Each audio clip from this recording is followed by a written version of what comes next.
47절에서 50절 마지막 절까지 이제 수련장에 나와서 공부해 보겠습니다.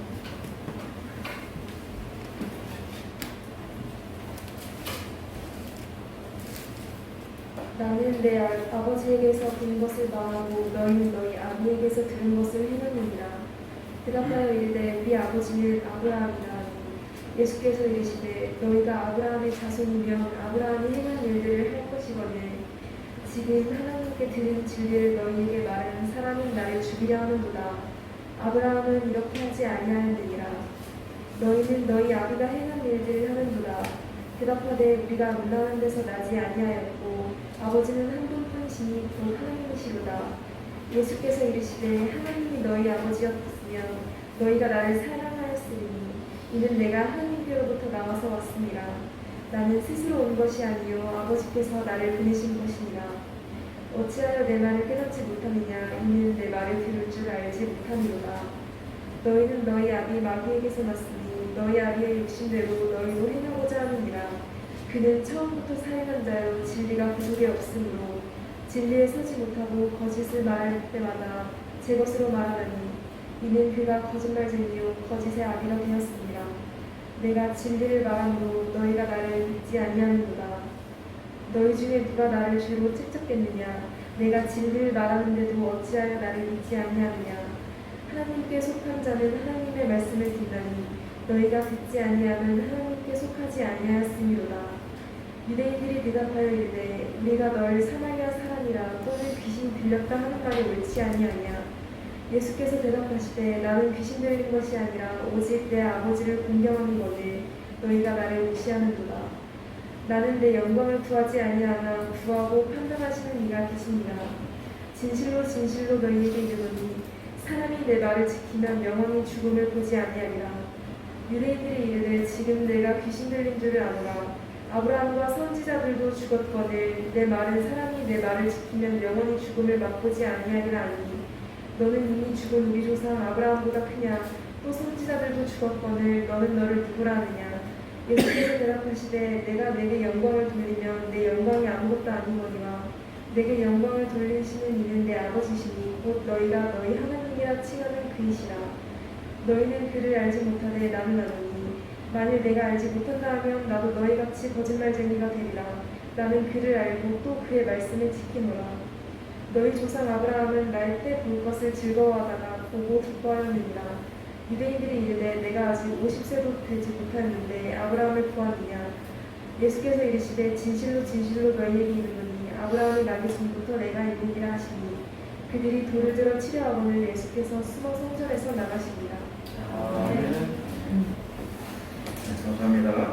여기 가시면 되냐 손을 얹고 하나님의 예수의 이름으로 축복합니다. 나는 하나님의 두고 오시게로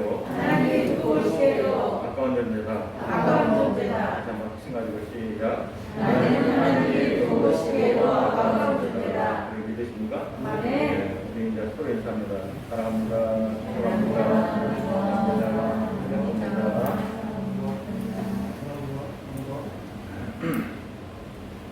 지난 주간에 야고보서 말씀을 묵상하면서 야고보서 1장 18절 말씀, 그가 그 피조물 중에 우리로 한 첫 열매가 되게 하시려고 자기의 뜻을 따라 진리의 말씀으로 우리를 낳으셨느니라. 이 말씀에 참 맛스럽게 와닿았습니다. 이 말씀 속에서 우리를 낳으셨다라고 말씀했어요. 창조했다라고 하지 않고 낳으셨다. 산고의 고통이 있었다는 거죠. 낳으셨다. 진리의 말씀으로 낳으셨다. 하나님이 우리를 이렇게 낳으셨다라고 하는 것이 새롭게 와닿습니다. 하나님이 우리의 아버지 되신 것을 여러분 믿으십니까? 그런 내 아버지를, 아버지 하나님을 소개할 수 있습니까? 아버지를 소개하지 못한다는 것은 아버지를 잘 모른다는 거예요. 내 아버지를 내가 잘 알면 아버지를 잘 소개할 수 있어야 돼요. 오늘 본문 말씀은 하나님이 내 아버지가 되느냐 이 말씀을 가지고 논쟁하는 거예요. 유대인과 예수님과 서로 논쟁하고 있어요. 유대인들은 하나님을 아버지로 믿고 있습니다. 그런데 예수님이 이러한 유대인들을 향해서 하나님이 너희 아버지가 아니라 내 아버지이고 마귀가 너희 아버지가 된다라고 얘기하는 거예요. 여러분에게 누군가가 너는 마귀 자식이라라고 하면 좋아요, 안 좋아요? 기분이 썩 안 좋죠? 지금 예수님이 유대인들에게 너희는 마귀의 자식이라라고 얘기하는 거예요. 하나님의 자식이라고 생각하는 저들에게 너희는 마귀의 자식이라라고 얘기하는 거예요. 그러니까 이 말을 들은 유대인들이 흥분 안 하고 예수님에게 뭐라고 또 얘기하냐면 너는 사마리아 사람이다. 그렇게 얘기하는 거예요. 여러분, 이 사마리아 사람이라고 하는 얘기는 뭐냐면 너는 일본 놈이야. 우리한테 그렇게 얘기하는 거랑 똑같아요. 이게 욕이에요. 너는 사마리아 사람이고 귀신 들려서 우리한테 지금 막말을 하는 거다. 예수님한테 이렇게 얘기하는 거예요. 그러니까 이 유대인들에게 사마리아 사람이라고 하는 것은 이 욕인데 오늘 이 내용 가지고 뭐라는 아버지가 누구인지 모르는 너는 잡종자고 원수라고 하는 거예요. 한 번은 저기 보험타운 밑에 이렇게 들장미를 심어놨어요. 들장미를 심어놨는데 거기 이제 사람들이 자꾸 이 들장미를 갖고 가는 거예요. 이게 뽑아가는 거예요. 그러니까 거기다가 뭐라고 써놨냐면 어떤 사람이 장미를 뽑아가는 사람은 일본 사람보다 더 나쁜 놈. 그렇게 써붙였어요. 그러니까 들 뽑아가는 것 같아요. 자, 하나님이 내 아버지라고 하는 이 말은 단순한 문제가 아니에요. 매우 중요한 문제. 우리에게도 매우 중요한 문제예요. 예를 들어서 여러분 평범한 사람에게 이 평범한 사람들에게는 이 친자 확인 소송이라고 하는 것이 별 의미가 없어요. 보통 우리에게는 뭐 친자 확인 소송이라는 별 의미가 없어요. 그런데 왕을 계승하는 사람에게는 이게 중요합니다. 또 대기업의 총수가 되는데 이게 대기업의 기업을 이어가는 이 일에는 이게 굉장히 매우 중요한 문제예요. 이런 면에서 하나님이 내 아버지가 된다라고 하는 것은 이러한 사건보다도 더 중요해요. 우리가 하나님 우리의 아버지가 된다라고 하는 것은 이러한 사건보다도 더 중요합니다. 하나님이 우리 아버지, 내 아버지가 되신 것을 여러분 확신하십니까? 아멘. 자, 우리 38절 한번 봅시다. 38절. 자, 시작. 나는 내 아버지에게서 본 것을 말하고 너희는 너희 아버지에게서 들은 것을 행하느니라. 지금 예수님이 유대인들에게 얘기하는 거예요. 나는 내 아버지에게 본 것을 말하고 있고 너희는 너희 아버지에게서 들은 것을 행하고 있느니라 라고 얘기했어요. 자, 예수님은 자신은 아버지에게서 본 것을 말하고 있고 유대인들은 그의 아버지에게서 들은 것을 행하고 있다라고 이렇게 도전적으로 말씀하는 겁니다. 그런데 여러분 잘 생각해 보세요. 본 것과 들은 것 어느 것이 더 정확할까요? 어느 것이 더 확실성이 있을까요? 본 것, 그렇죠. 본 것. 근데 유대인들은 들은 것 가지고 행하고 있다는 거예요. 들은 것 가지고 말하는 게 아니라 들은 것 가지고 또 행하고 있다. 오버하고 있다는 거예요. 오버하고 있다. 잘못 듣고 오버하고 있다는 거예요. 다시 말해서 예수님은 확실하게 본 것을 가지고 말하고 있는데 이 유대인들은 들은 것을 가지고 불확실성하게 행동하고 있다. 그 얘기예요. 그렇다면 여러분 어느 쪽에 오류가 많아요? 보고 말하시는 예수님보다도 그냥 듣고 행동하고 있는 저들에게 오류가 더 많다는 거예요. 자, 우리나라 속담에 서울 가본 사람보다 서울 안 가본 사람이 이긴다 라고 하는 말이 있어요. 그렇지? 이 얘기는 무슨 얘기예요? 안 가본 사람은 자신이 보지 못한 사실을 감추기 위해서 더 철저하게 거짓말한다는 거예요. 거짓말한다. 가짜를 진짜처럼 말한다는 거예요. 안 가본 사람이 이긴다는 것이에요. 그래서 여러분 말싸움을 하면 누가 이기냐? 무식한 사람이 이기는 거예요. 예수님과 지금 이 유대인들 간의 논쟁도 바로 그런 싸움이라고 우리가 볼 수 있어요. 예수님은 본 것을 얘기하는데 유대인들은 들은 것을 가지고 행동하는 거예요. 자, 예수님은 신앙적으로 이렇게 무지한 유대인들에게 그들의 잘못된 것을 하나하나 입증하세요. 오늘 세 가지를 입증하시는데 첫째 뭐냐면 아브라함에 대한 증거입니다. 자, 우리 39절 40절 볼까요? 자, 시작. 대답하여 이르되 우리 아버지는 아브라함이니라 하니 예수께서 이르시되 너희가 아브라함의 자손이면 아브라함의 행한 일들을 할 것이거늘 지금 하나님께 들은 진리를 너희에게 말하는 사람인 나를 죽이려 하는도다. 아브라함은 이렇게 하지 아니하였느니라. 자, 우리는 단군의 자손이에요. 그렇죠? 우리는 단군의 자손. 근데 유대인들은 누구의 자손이냐면 아브라함의 자손이에요. 아브라함의 자손. 유대인들의 조상은 아브라함입니다. 이들에게 아브라함의 자손이 된다라고 하는 것은 하나님의 아들이 된다, 하나님의 자녀가 된다는 얘기가 동일하고, 또 아브라함의 자손이 된다라고 하는 얘기는, 이 얘기는 뭐냐면 아브라함이 받은 축복권을 우리가 받는다, 이런 말과 동일해요. 왜냐하면 하나님께서 아브라함을 믿음의 조상으로 선택하시고 아브라함에게 복의 근원이 되게 하셨어요. 그러니까 아브라함이 우리의 조상이다, 나는 아브라함은 우리 할아버지다 라고 하는 이 얘기는 나는 하나님의 자녀고 아브라함이 받은 축복을 나도 받는다, 이 의미가 포함되어 있는 거예요. 자, 그런데 예수님이 이러한 유대인들에게 너희는 아브라함의 자손이 아니다 라고 얘기하고 있어요. 아브라함의 자손이라고 확신하고 있는 사람들에게 너희는 아브라함의 자손이 아니다, 오히려 마귀의 자손이다, 자녀다 라고 얘기하니까 여러분 결과적으로 어떻게 해요? 아브라함이 받은 축복을 너희는 축복받지 못하고 마귀의 저주를 받는다, 이 얘기예요. 결과적으로 얘기합니다. 이 말을 들은 유대인들은 매우 흥분할 수밖에 없습니다. 그렇다면 유대인들이 자신들은 아브라함의 자손이라고 확신하는 근거가 뭘까요? 이 유대인들이 아브라함은 우리의 조상이다라고 확실하게 얘기하는 근거가 뭘까요? 그는 혈통적으로 피를 이어받았다는 거예요. 아브라함의 자손이라는 거예요. 맞는 얘기, 틀린 얘기예요? 맞는 얘기예요. 예, 혈통적으로 유대인들은 아브라함의 자손입니다. 아브라함의 피를 이어받은 거예요. 근데 예수님이 이러한 이들에게 너희는 아브라함의 자손이 아니라고 말하는 이유는 뭔가? 그들의 행동이 아브라함을 닮지 않았다는 거예요. 너희가 아브라함의 자손이면 아브라함의 행한 일을 할 것이거늘 그렇지 못하다는 것이에요. 아브라함의 행동을 따르고 있지 않다라는 것이에요. 예수님은 전능하신 하나님이십니다. 자, 예수님은 육신의 몸을 입고 이 땅에 오셨죠? 그러면 이전에는 어땠을까? 이전에는 어떻게 하나님처럼 영적인 존재로 계셨겠죠? 근데 여러분 성경을 잘 보면 예수님이 하나님처럼 영적인 존재로 계셨지만 사람의 모습으로 나타난 적이 성경에 몇 번 있어요. 그 첫 번째가 뭐냐면 아브라함에게 나타난 적이 있었어요. 창세기 18장 한번 여러분 성경 한번 찾아보세요. 여러분도 성경 창세기 18장 찾아보세요. 1절부터 한번 3절까지 한번 여러분 성경을 한번 같이 한번 읽어보겠습니다. 1절부터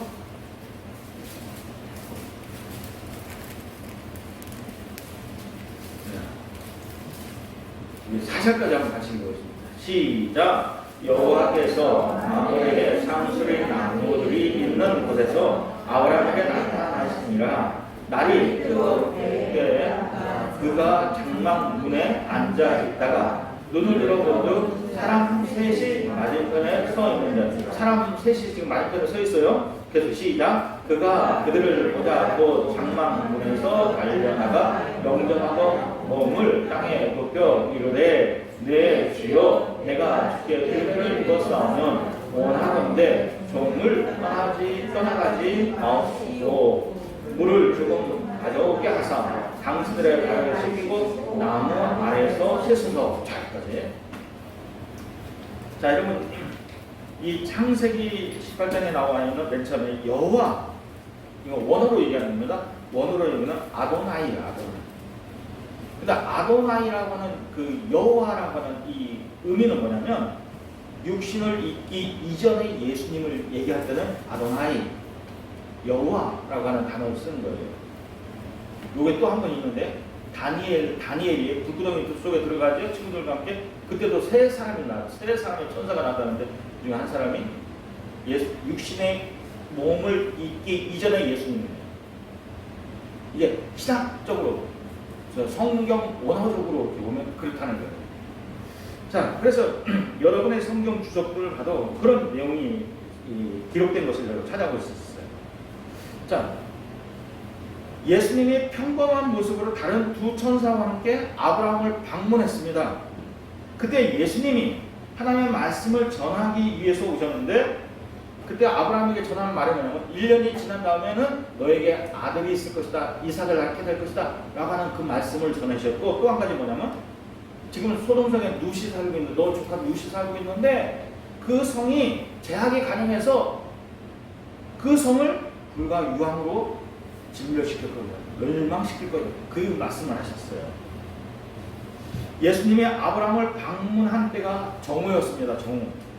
중동의 한낮은 모든 사람이 낮잠을 자는 시간이에요.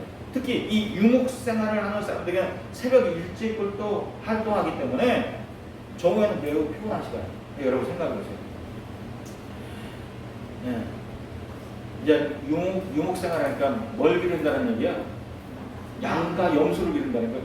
양과 염소가 언제부터 시끄럽게 하고 그러니까 사람들이 일어나기 전부터 새벽부터 운명인다는데, 새벽부터 왜 그래요? 밥 달라고. 그러니까 여러분 목동은 그때 일어나면 늦어요. 그 전부터 일어나야 돼요. 그러니까 일어나서 양들을 보살피고 양들을 먹을 것을 이렇게 줘야 돼. 그러니까 아침 일찍부터 양들을 보살피는 그 목동들이 얼마나 피곤하냐. 그러니까 점심때 되면 양들도 그늘에서 쉬고 있는 거예요. 그러니까 정오 시간에는 유목민에게는 뭐냐면 낮잠을 즐기는 시간이에요. 자, 그때 주님이 찾아오셨어요. 아브라함을 찾아오셨어요. 그런데 아브라함은 그때 일어나서 정성껏 주님을 영접했다는 것이에요. 귀찮아하지 않고, 여러분 내가 좀 쉬어야 되는데, 좀 자야 될 시간인데 누군가 나를 찾아와서 나를 방문한다 그러면 여러분 어떤 마음이에요? 네, 귀찮아서 앉을 수가 있어요. 그렇죠? 귀찮아서 앉을 수가 영접 안 할 수가 있어요. 그런데 아브라함은 그렇게 귀찮아하지 않고 예수님을 영접하고 아주 정성껏 예수님을 대했던 것을 봐요. 자, 아브라함은 종을 시켜서 발을 씻고 음식을 준비해서 상을 베풀었던 것을 봐요. 자, 그리고 주님의 말씀하실 때 귀를 기울여 듣고 믿었다는 것이에요. 그러니까 아브라함은 어떤 사람이에요? 여러분 봅시다. 아브라함은 어떤 사람이냐? 그는 예수님이 언제 어떤 모습으로 나타나든지 예수님을 영접할 수 있는 마음을 가진 사람, 믿음을 가진 사람. 아시겠죠? 아브라함은 언제 어떤 모습으로 예수님이 나타나든 예수님을 영접할 수 있는 마음을 가진 사람, 믿음을 가진 사람. 또 주님이 그에게 말씀하시면 그 말씀이 어떠하든지 그 말씀을 그대로 믿는 그런 사람이었어요. 그래서 여러분 보세요. 아브라함에게 두 가지 사실을 얘기했어요. 1년 뒤에 너가 아들이 있을 것이다. 이 사실을 믿었어요? 안 믿었어요? 아브라함이? 믿었어요. 자, 소돔 땅을 멸망할 것이다 라고 하는 이 얘기를 믿었어요? 안 믿었어요? 믿었어요. 근데 여러분 우리에게는 뭐가 있어요? 좋은 얘기는 다 믿고 싶어. 나한테 좋은 얘기는 다 믿고 싶어. 근데 나한테 안 좋은 얘기는 안 믿고 싶어요. 근데 아브라함은 자기에게 좋은 얘기만 아니라 나쁜 얘기도 믿었다니까요. 그러니까 아브라함이 소돔과 고모라 성을 위해서 기도했죠. 하나님, 그곳에 의인 40명만 있어도 멸망하시겠습니까? 그래서 10명까지 내렸죠. 그죠? 50명, 40명, 이게 몇 명인가 기억이 잘 안 나는데 하다가 내려갔잖아요. 자, 그러나 지금 그 후손들이라고 하는 이 유대인들은 아브라함 같지 않다는 거죠. 아브라함 같은 그런 믿음, 그런 마음이 없다는 거죠. 그들은 예수님을 영접하지 않고 오히려 하나님의 말씀을 진실되게 전하고 있음에도 불구하고 오히려 예수님을 진실하게 말하는 예수님을 오히려 죽이려고 한다는 것이. 그들의 마음은 아브라함과 다르게 굳은 철문과 같다는 것입니다. 그러니까 예수님이 이런 유대인들한테 얘기하는 거예요. 너희가 아브라함의 행동과 같지 않다. 아브라함 같으면 그렇게 하지 않았다. 너희는 그렇지 않다. 라고 얘기하죠. 여러분, 어떤 사람이 아브라함의 자손입니까? 아브라함처럼 겸손한 사람입니다. 자기에게는 선한 것이 아무것도 없다고 믿는 사람이에요. 그러면서 그 대신 주님의 말씀에 그 마음이 열려있는 사람입니다. 주님이 언제 무엇이라고 말씀하시는지 그대로 믿고 따르는 사람, 이런 사람이 아브라함의 자손, 아브라함이고 아브라함의 자손이라는 거예요. 그러니까 예수님이 너희가 혈통적으로는 아브라함의 자손이 맞다. 그러나 너희가 행동하는 거 봐서는 아브라함과 같지 않다. 아브라함의 자손이 아니다. 라고 말씀하시는 거예요. 그러니까 여러분, 예수님이 이렇게 말씀하는 거예요. 아브라함이 받았던 상속권, 축복의 상속권 너희에게는 없는 것 같다. 아브라함 같은 행동, 아브라함 같은 믿음이 없으니까, 그런 마음이 없으니까 너에게는 아브라함이 받은 상속권, 축복의 상속권이 없는 것 같다. 그렇게 말씀하셨습니다.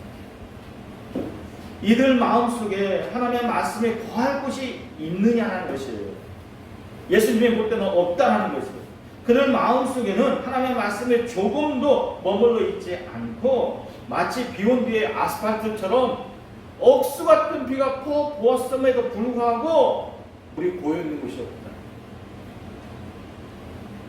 혹시 여러분 내 영혼이 그렇지 않습니까? 하나님의 말씀이 이렇게 쏟아붓는데도 불구하고 내 마음에 하나님의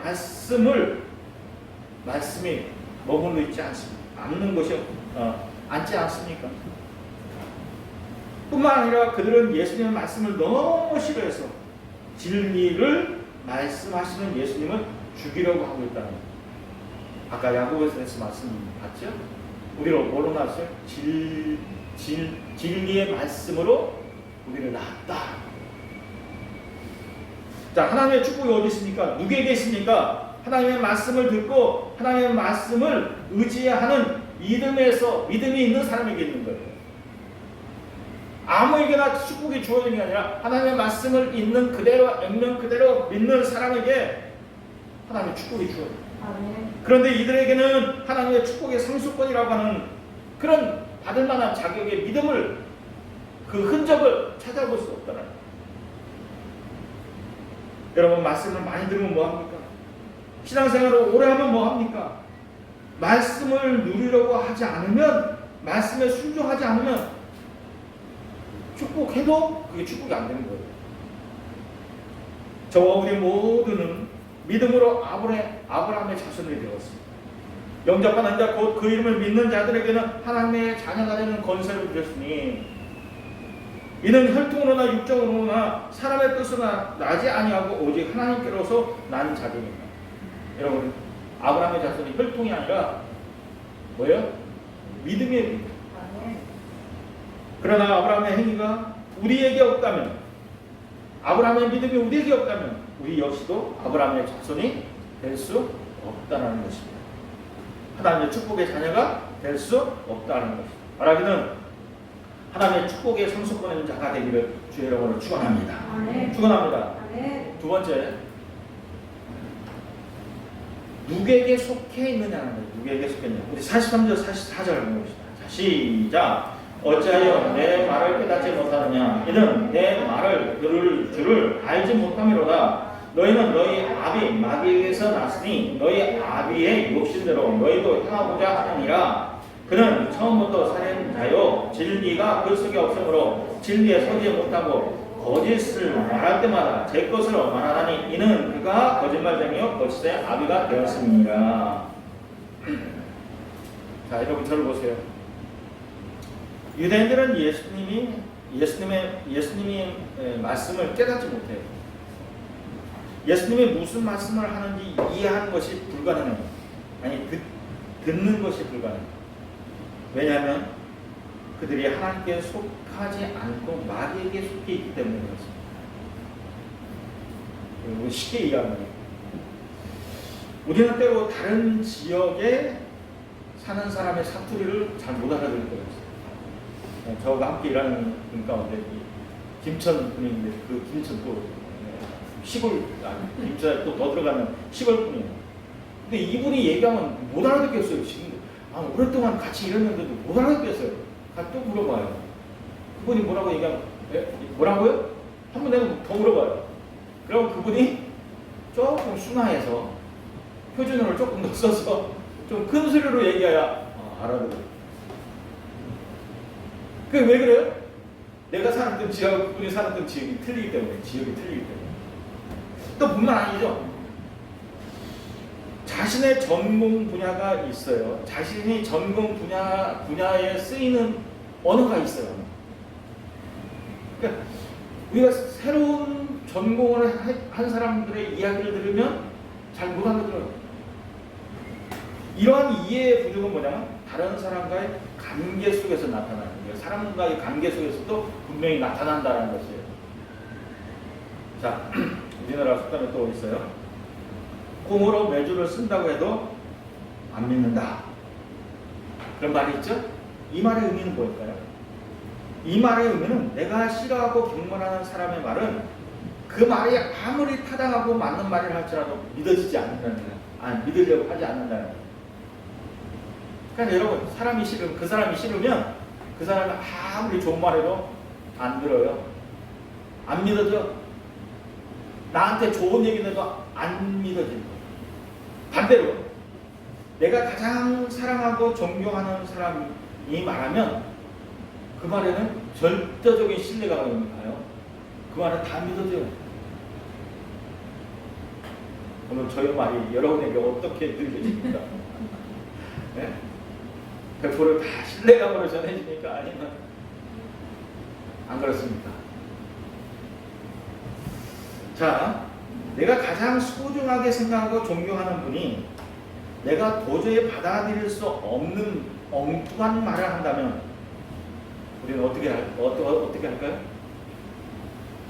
내가 존경하고 신뢰하는 사람이에요. 근데 내가 믿어지지 않는 엉뚱한 말을 한다면 여러분 어떻게 될까요? 고민에 빠져. 야, 이 말을 믿어야 될까 말아야 될까 고민에 빠져. 그분이 나한테 뭔가 청탁을 해. 내게 뭔가 부탁을 했어. 부탁하라고 말했어. 그래, 이거는 그분을 내가 지금까지 신뢰하는데 그렇게 아닌데 어떻게 이런 말을 할 수 있을까? 고민에 빠지는 거예요. 왜? 이분의 말을 들어주지 않으면 이분과의 관계가 이제 좋았던 관계가 깨질 수 있다는 그런 갈등이 생기는 거예요. 그래, 이 말을 들어줘야 되나 말아야 되나 고민이 생기는 거예요. 그러니까 내가 그분의 말을 거부하면 이전과 똑같은 관계가 이룰 수 없다. 그런 생각이 들죠. 자, 유대인들은 예수님의 말씀을 받아들이지 않았어요. 그러면서도 저들은 뭐라냐면 우리가 하나님을 사랑한다, 하나님을 존경한다 라고 얘기하는 거예요. 근데 예수님이 뭐라냐면 지금 나는 하나님께서 보내신 분이다. 나는 지금 하나님의 말씀을 너희에게 전하고 있다. 근데 너희가 하나님의 말씀을 듣지 않으면서 어떻게 하나님을 사랑한다라고 얘기했냐? 어떻게 하나님의 자녀라고 얘기할 수 있느냐? 너희 말은 거짓말이다. 맞아요? 틀려요? 맞는 얘기죠. 지금 예수님이 그 얘기를 하실 거예요. 너희가 하나님의 자녀라고 하면서 하나님을 사랑한다고 하면서 어떻게 하나님이 보낸 나를 믿지 않느냐, 내 말을 듣지 않느냐, 내가 진실을 얘기하는데 오히려 내가 진실을 얘기하는 것으로 인해서 너희가 나를 죽이려 한다. 그러니까 너희가 어떻게 하나님의 자녀일 수 있느냐? 아브라함도 닮지 않았고 너희가 하나님을 사랑하지 않는다. 지금 그렇게 말하는 거예요. 말씀하시는 거예요. 그러면서 예수님이 이들에게 분명히 말합니다. 너희는 하나님께 속한 자가 아니라 마귀에게 속했고 마귀의 자녀들이다 라고 얘기합니다. 그래서 예수님이 말씀에도 듣는 귀가 부족하다는 거예요. 듣는 귀, 이해가 부족하다는 거예요.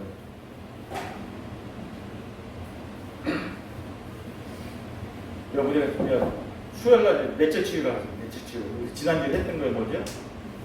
관계냐 지식이냐 그랬어요. 여러분, 우리가 학교를 다니면서 어렸을 때부터 학교 다니면서 이성적인 교육을 받습니다. 그리고 과학적인 합리적인 교육을 받습니다. 그리고 경험주의 철학을 갖습니다. 그러니까 여러분 우리의 체질은 뭐냐면 어렸을 때 학교에 공부를 통해서 신앙 위주로 생각하는 게 아니라 철저하게 이성주의, 합리주의, 경험주의 바탕의 생각을 갖고 있어요.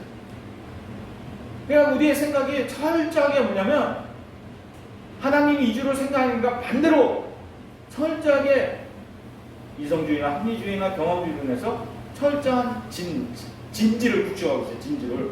그러니까 하나님의 말씀이 아무리 전해도 이 말씀이 진지를 깨뜨리고 들어갈 수가 없는 거예요. 그 진지를 깨뜨리고 들어가는 하나님의 말씀이 더 크게 경험돼야 돼요. 크게. 이해되시죠? 그래서 뭐냐면 하나님의 말씀은 지식이 아니라 지식으로 아무리 전달받아야 소용없다는 거예요. 성령으로 하나님과의 관계 속에서 자꾸 경험돼야 되는 거예요. 자, 예수님이 이 땅에 오셔서 유대인들에게 기대한 것이 있다면 그것은 오직 하나님을 사랑한다면 하나님의 말씀을 들으라는 거죠. 그래서 예수님이 유대인에게 계속 거듭해서 얘기하는 거야. 너희가 하나님의 자녀라면 하나님의 말씀하시는 거에 순종해야 되지 않냐. 말씀에 순종해야 되지 않냐. 하나님이 나를 보내셔서 이렇게 너희를 사랑하시는 것을 보여주시고 이렇게 열정적으로 하나님이 사랑하시는데 하나님의 말씀은 듣지 못한다. 하나님의 사랑을 느끼지 못한다. 자, 예를 들어서 어떤 교인이 하나님을 무척 사랑한다고 말합니다. 그분은 교회에서 열심히 일을 하고 매우 헌신적으로 일을 합니다. 기도할 때마다도 하나님께 감사로 시작합니다. 그런데 그는 하나님의 말씀에 대해서 너무나도 관심이 없어요. 전혀 관심이 없어요. 목사님에 가서 성경 공부합시다. 하나님의 말씀을 같이 공부합시다 해도 반응이 하죠. 그렇다면 정말 그는 하나님을 사랑하는 사람입니까? 하나님을 사랑한다고 말해도 괜찮을까? 아니라 하나님을 소중하게 생각하는 사람은 무엇보다도 그분의 말씀에 관심을 가질 수밖에 없어요. 여러분, 내가 누구를 사랑한다면 그가 하는 얘기에 관심을 기울일 수밖에 없어요. 저는요, 우리 집사람이 얘기하면 싫다고 얘기했다가도 나중에 그 얘기대로 해요. 왜 그럴까요? 왜 그래요? 내가 사랑하는 사람이니까. 맨 처음에 나한테 뭘 얘기하면 내가 싫을 수 있잖아요. 싫어. 그렇게 얘기할 수 있어요. 근데 나중에는 우리 집사람이 얘기한 대로 해줘요. 내가 사랑하니까. 여러분, 그래요.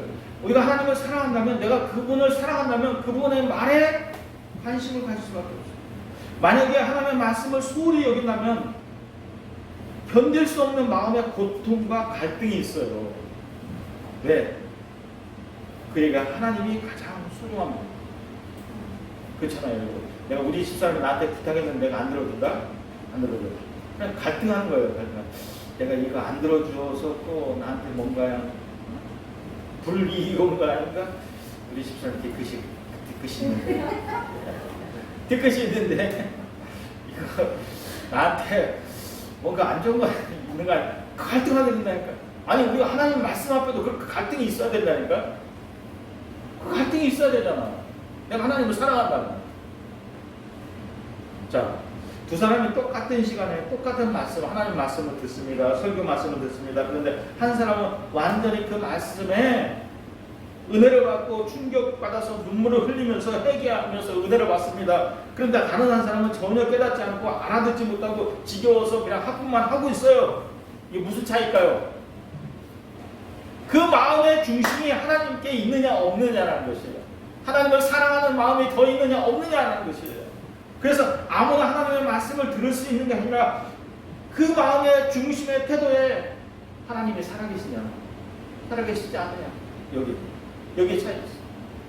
그러니까 여러분, 예수님이 말씀하시니까 너희가 하나님께 속하지 않았기 때문에 내 말을 들으려 하지 않고 마귀에게 속기 때문에 마귀가 시키는 대로 너희는 하고 있다라고 얘기해요. 왜 우리 가운데 어떠한 이들이 하나님의 말씀을 기쁨으로 받아들이지 못할까요? 그 이유는 마귀가 그 마음을 속임수로 다 빼앗아 갔기 때문에 그렇습니다. 여러분, 마귀는 어떤 존재입니까? 우리의 눈으로는 볼 수 없는 영적인 존재예요. 여러분, 그때 우리가 숫자로도 얘기하지. 숫자로도 사람을 사람을 5라고 한다면 마귀는 6이요, 하나님은 7이에요. 세상은 4고. 우리가 저는 성경 공부할 때 얘기했죠. 세상은 4로 얘기한다면 사람은 5고, 귀신은 사단은 6이고, 하나님은 7이에요.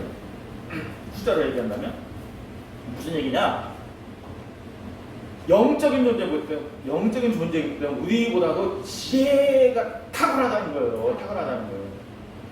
우리가 마귀를 상대해서 우리 힘으로는 이길 수 없다는 거예요. 그래서 누구에게 우리는 의지해야 돼요? 하나님께 의지해야 된다는 거예요. 성령께 의지해야 된다는 거예요. 그러니까 여러분, 마귀가 우리를 얼마든지 속일 수 있다는 거예요. 내가 정신 차리지 않으면, 하나님을 의지하지 않으면, 성령께 의뢰하지 않으면 얼마든지 마귀에게 속을 수밖에 없어요. 분명한 것은 뭐냐면 마귀는 거짓 영이라는 거예요. 거짓 영. 속이기를 아주 잘한다는 것이에요. 그래서 우리로 하여금 하나님의 진리를 갖고 살아야 되는데 진리를 갖고 살지 못하도록 마귀는 우리를 속인다는 거예요. 어떻게 마귀가 그러한 일들을 깨게 할 수 있습니까? 첫째 뭐냐면 마귀는 항상 진리를 상대화시킵니다. 이거 말씀은 저 사람에게는 맞는 얘기인데 나한테는 아닌 것 같아. 이렇게 상대하시고요. 근데 하나님의 말씀은 동일합니다. 변하지 않습니다. 또 우리 가운데 이루어져야 될 하나님의 뜻은, 하나님의 계획이 진리입니다. 그런데 사단은 항상 그런 진리를 상대화시키는 거예요. 저 사람에게는 맞는 얘기지만 나한테 해당이 없어. 나한테는 틀리는 얘기인 것 같아.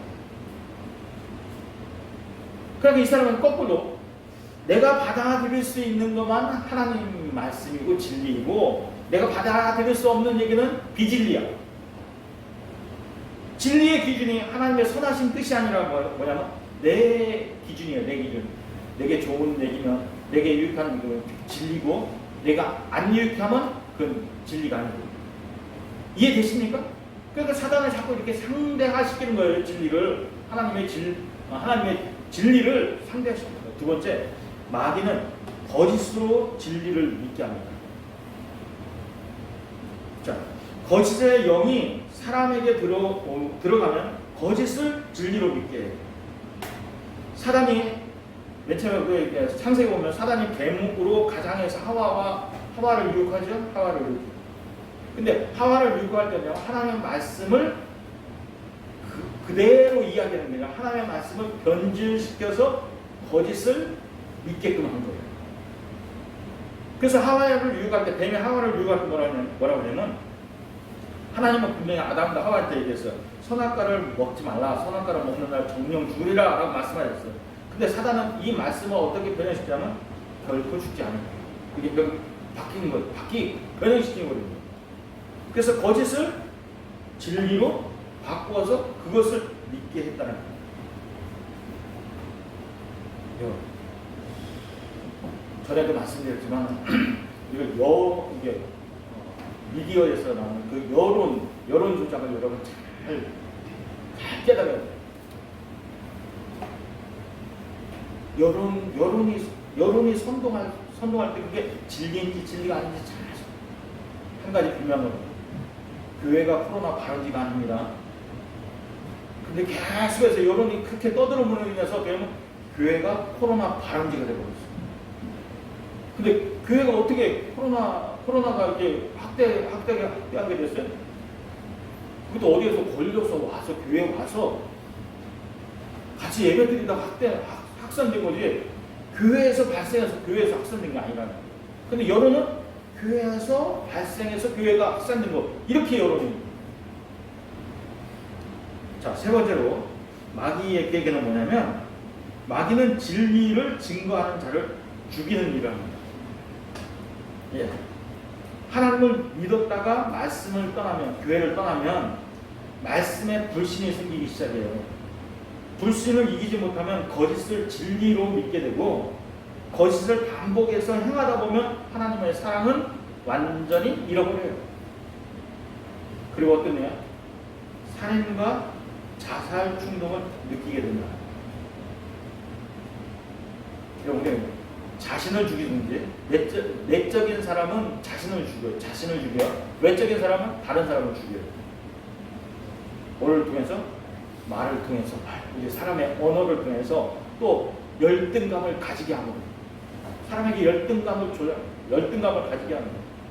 그래서 자살을, 우울증을 갖게 하고 자살 충동을 갖게 합니다. 그래서 예수님이 뭐라 하냐면, 이 사단은 처음부터 뭐냐면 살인자였고 거짓말쟁이에요. 왜? 사람에게 거짓말해서 열등감을 갖게 해서 죽게 하든지, 아니면 말을 해서 다른 사람을 비관하게 해서 죽게 하든지, 그런 말. 그냥 칼만 가지고 죽이는 게 이게 아니라 언어를 통해서, 말을 통해서 사람을 죽이는 거예요. 사단이 그걸 잘해요. 자, 그러니까 여러분, 마귀가 가장 두려워하는 게 뭘까요? 진리예요, 진리. 하나님의 말씀은 진리입니다. 그래서 하나님의 말씀이 바르게 선포되면 마귀는 힘을 잃어버려요. 그래서 여러분 보세요. 예수님이 사단에게 3번 시험을 받았죠. 3번 시험 받았어요. 근데 그때 동일한 건 뭐냐면, 예수님은 기록되었을 때 하나님의 말씀으로, 그죠? 기록되었을 때 하나님 말씀이 이렇게 돼 있다, 이렇게 돼 있다. 예수님은 하나님의 말씀으로 마귀를 이겼다니까요. 하나님의 진리에는, 하나님의 말씀에는 사단이 꼼짝 못하니까. 이게 진리야. 네가 얘기하는 게 진리가 아니라 이게 진리야. 그래, 여러분 보세요. 사단이 예수님한테 와서 시험한 게 내용이 뭐예요? 너 배고프지? 40일 금식했잖아. 그러면 너가 능력자인데 이 돌 가지고 떡으로 만들어 먹어. 진리처럼 보이죠? 진리처럼 들리죠? 나한테 굉장히 유익된 얘기로 들리죠? 근데 예수님 뭐라 기록되었을 때 사람이 떡으로만 하는 게 아니라 하나님의 말씀을, 이 진리가 선포되니까 마귀가 깨갱이 했어요. 2번째도 마찬가지, 3번째도 마찬가지. 자, 우리가 사탄을 이기기 위한 가장 중요한 방법은 뭐냐? 우리의 양심에 책망받을 일이 없도록 해야 된다는 거예요. 예수님은 자신을 외워서 수많은 이 대적들 앞에 하신 말씀이 뭡니까? 너희 중에 누가 나를 죄로 책잡겠느냐? 자, 우리 46절 보시죠. 너희 중에 누가 나를 죄로 책잡겠느냐? 저들이 예수님을 넘어뜨리려고 여러 가지 방법을, 여러 가지 수단을 동원했지만 예수님을 죄로 책잡게 할 수 없었어요. 그렇죠? 여러분 보세요. 와서 얘기하는 거예요. 이 세금을 로마에게 바치는 것이 옳습니까? 그럽니까? 그런 걸 가지고 얘기했죠. 왜? 예수님의 말 실수를 딱 하면 여기도 걸리고 저기도 걸리게 돼 있어요. 로마에게 세금을 바치라고 하면 매국노가 되는 거예요. 세금 바치지 말라고 하면 로마에게 반역자가 되는 거예요. 꼼짝 못하게. 근데 예수님은 어떻게? 지혜의 왕이시기 때문에 하나님 건 하나님께, 로마 것은 로마에게, 그렇게 말씀하시죠. 자, 그래서 예수님은 죄로 책잡을 것이 전혀 없었다는 거예요. 사람들이 책잡으려고 해도 죄로 책잡을 것이 전혀 없었다는 거예요. 여러분, 하나님께 속해 있기를 주의 이름으로 축원합니다. 네. 선한 양심을 가지고 죄 책잡을 일을 하지 않기를 주의 이름으로 축원합니다. 네. 세 번째로, 누구의 영광을 위해 사느냐에 따라서 하나님의 자녀고 하나님의 자녀가 아니라, 하나님이 내 아버지냐? 하나님께 속한 사람은 자기의 영광을 위해 살지 않고 하나님의 영광을 위해서 사는 사람이에요. 예수님이 유대인들에게 너희는 하나님의 자녀가 아니다, 또 너희는 하나님께 속해 있지 않다 라고 말하니까 예수님에게 저들이 뭐라고 하냐면, 너희가 귀신 들려서 그래. 너가 귀신 들려서 그래. 그러면서 너가 사마리아 사람이 있다라고 욕을 했단 말이에요. 자, 하나님께 속한 사람은 하나님의 영광을 위해서 살 수밖에 없는 이유는 뭡니까? 하나님의 자녀는 하나님의 영광을 위해서 살 수밖에 없는 이유가 뭡니까? 그러나 하나님이 심판자이시고 하나님이 승리자이시기 때문에, 또 하나님은 우리의 모든 것을 다 아시고 우리의 삶의 주인이시기 때문에 그렇습니다. 여러분, 그러니까 뭐 우리의 주권이 바뀌어야 돼요. 내가 내 삶의 주인이 아니라 내 주인은 하나님이시다. 우리에게 있잖아요. 그러니까 우리가 나의 삶을 위해서 사는 게 아니라 하나님의 영광을 위해서 사는 거예요. 그래서 하나님께 속한 사람은 하나님의 말씀을 간직할 수밖에 없고, 하나님의 말씀을 간직하고 지키는 사람은 결코 죽지 않고 영생을 얻는 거예요. 우리가 영생을 소유했기 때문에 내 영광을 위해서 사는 게 아니라 주님의 영광을 위해서 사는 거예요. 우리가 하나님을 공경하면 내 영광을 구할 필요가 없어요. 자기 변명이나 자기의 자랑을 할 시간이 없어요. 또 그렇게 할 필요도 느끼지 못해요. 왜냐하면 하나님의 모든 것을 주관하시기 때문입니다. 하나님이 그 사람을 영광스럽게 높이시기 때문입니다. 여러분, 마지막 때 우리는 하나님에 의해서 하나님 안에서 우리가 다 영광을 얻게 됩니다. 자, 그런데 여러분 보세요. 이 바리새파 사람들의 신앙은 항상 자기를 나타내는 데 있었어요. 바리새인들의 신앙의 중심 뭐냐? 인간의 이대함이 있어요. 잘 들어보세요. 그들은 하나님을 섬기는 일에 있어서 하나님의 영광을 구했던 것이 아니라, 우리는 이 정도로 하나님을 섬기는 이러한 사람이다. 그러니까 우리야말로 얼마나 대단한 존재냐, 이 사실을 초점을 맞춥니다. 이 바리새인들의 모습이 그랬다는 거예요. 우리가 이 정도로 하나님을 잘 섬기고 있는 우리는 얼마나 위대한 존재냐, 하나님 얼마나 위대한 존재냐, 이렇게 자기를 나타냅니다. 자, 신앙은 내가 예수님으로 인해서 구체적으로 무엇을 손해받느냐 하는 것입니다. 여러분, 예수님 때문에, 하나님 때문에 손해보는 것이 있어요? 예수 믿는 사람이에요. 하나님께 속한 사람이에요. 여러분, 예수님 때문에 무엇을 손해봤어요? 시간을 손해봤습니까? 물질을 손해봤습니까? 내 재능을 손해봤습니까? 손해봐야 돼. 아무것도 손해보는 것이 없다면 아직도 예수의 길로 들어서지 못한 거예요. 그 길은 여전히 넓은 길이고 열망의 길입니다. 바리새인들의 구했던 것처럼 자신의 화려함을 구하는 길이에요. 나 자신을 들여 하나님께 영광을 구하고 있다면, 바라기는 하나님의 영광을 드리는, 영광을 위해서 말씀에 순종하는 그런, 그리고 나의 것을 손해보는 그런 삶이 있기를 주의 이름으로 축원합니다. 기도하겠습니다. 오늘 주신 말씀 생각하면서 나는 정말 하나님의 자녀입니다.